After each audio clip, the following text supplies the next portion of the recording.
갑자기 많은 비가 내리는 집중호우 시 침수 피해에 대비해야 합니다. 특히 침수에 취약한 지하 공간은 더욱 철저한 대비가 필요한데요.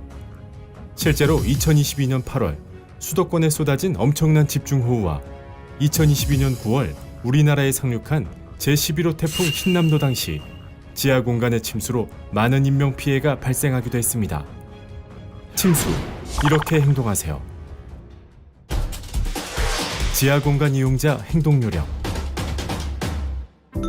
반지하 주택에 거주하거나 지하철 역사, 지하상가 등에 있을 경우 만약 바닥에 물이 조금이라도 차오르거나 하수구에서 역류한다면 즉시 안전한 지상으로 대피해야 합니다.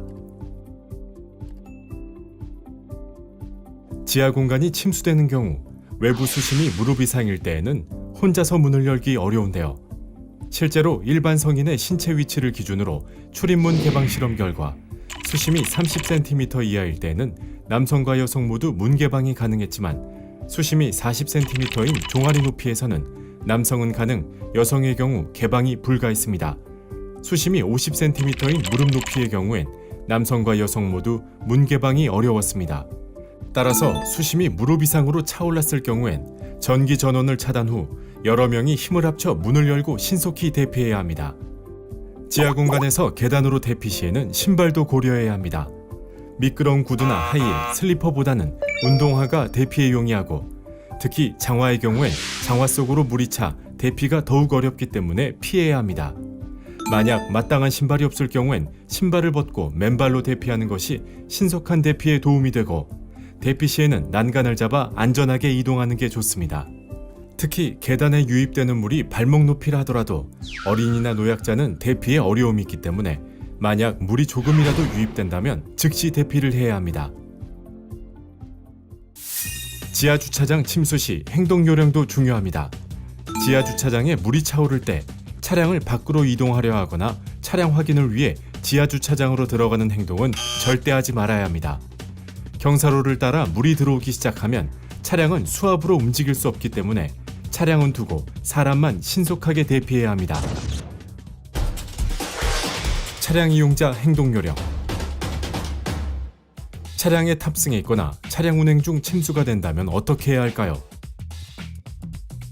차량 타이어 높이의 3분의 2 이상이 잠기기 전에 차량을 안전한 곳으로 이동해야 합니다.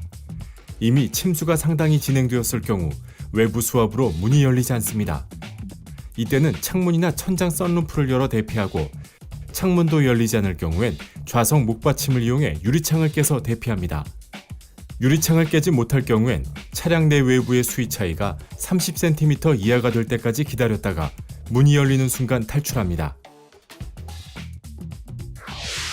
차량 운행 중 침수가 시작된 지하차도를 발견했다면 절대로 진입하지 말고 이미 진입했다면 차량을 두고 신속히 밖으로 대피해야 합니다. 또한 급류가 있는 교량에서 차량은 수압에 의해 하천으로 밀릴 수 있으니 절대 진입하지 말고 우회하거나 안전한 곳에서 대기하는 것이 좋습니다. 만약 급류에 차량이 고립됐다면 물이 밀려오는 반대쪽 문을 열고 탈출하거나 창문을 깨서 탈출해야 합니다. 공동주택 관리자 행동 요령.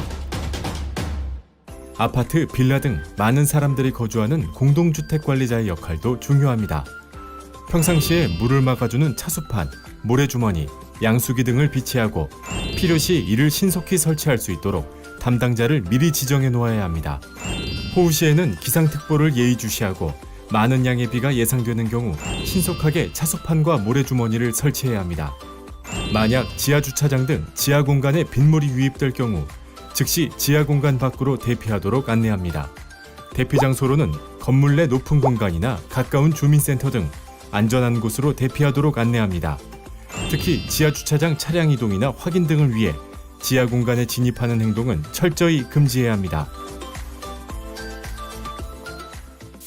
갑작스럽게 물이 차올라 생명을 앗아가는 침수 사고. 평상시 철저한 대비와 올바른 행동 요령으로 소중한 생명과 재산을 지킬 수 있습니다.